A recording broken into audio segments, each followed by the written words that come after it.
In the early days of November 1946, newspaper headlines read, "Notre Dame Army tickets, $200 each." Never in the annals of football had a single contest attracted such worldwide interest. Early in the second period, Army staged an assault as Doc Blanchard makes a fine catch over the shoulder of a halfback pass from Glenn Davis. Mike Swistowitz forced Blanchard out at the 21. The Notre Dame defense stiffened and drove Army back 17 yards toward its own goal line, forcing Davis to punt. Jerry Cowig returned the kick 6 yards to the Irish 13, and from there Lou Jack would orchestrate an 84-yard march.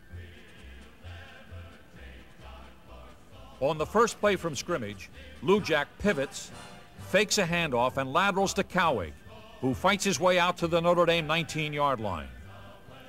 Now Lou Jack fakes the handoff and bootlegs to the near sidelines, out to his own 25.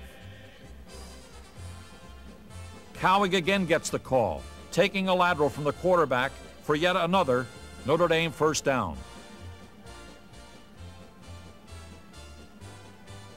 Scrambling free from a tremendous pass rush, Lou Jack spots his receiver, and Bob Scoglin's reception lands the Irish at the Cadet 41. Bill Gompers breaks up the middle for 9 yards, before Jerry Cowig followed some vicious Irish blocks to the Cadet 13.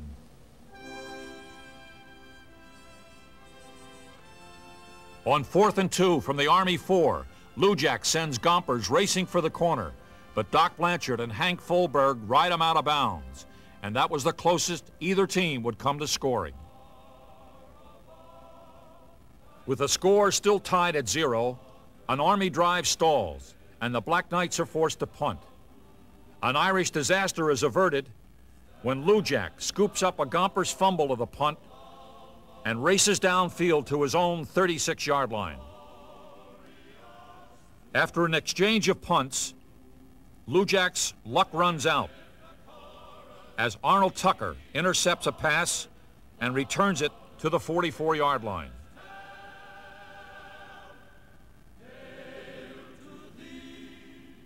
With time running out in the first half, Army attempts to go to the air, but a furious Notre Dame defense sacks first quarterback Arnold Tucker and then halfback Glenn Davis. The score at halftime at Yankee Stadium, Army nothing, Notre Dame nothing. After Notre Dame recovers an Army fumble, Arnold Tucker picks off his second pass of the day and returns it up the sidelines for 32 yards. Fullback Doc Blanchard takes a handoff and slashes over the left side. Only one man stands between Blanchard and the goal line, and Johnny Lou Jack comes up with a game-saving tackle of the day, stopping Blanchard at the Irish 36. Army continued to drive with a Tucker to Fulberg pass, good for a first down at the 20. The Cadet halfback pass attempt fools the cameraman, but it doesn't fool the Irish, and Terry Brennan intercepts for Notre Dame. Brennan was just getting started.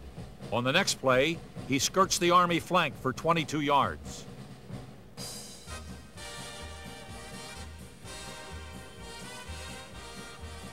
A Lou Jack to Brennan completion drives the Irish to their own 44 as the third period ends. Early in the fourth quarter, Emil Sitko intercepts a long Army pass, but fumbles on his return. And in yet another clutch effort, Lou Jack pounces on the ball at the Irish 5. The battle continues to seesaw, and Army landed with good field position when Glenn Davis returns a Lou Jack punt to the Irish 38.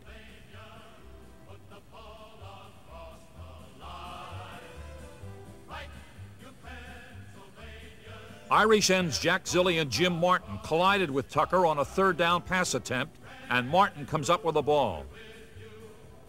But neither offense would threaten again, and as time ran out, even the statistics couldn't pinpoint a clear-cut winner.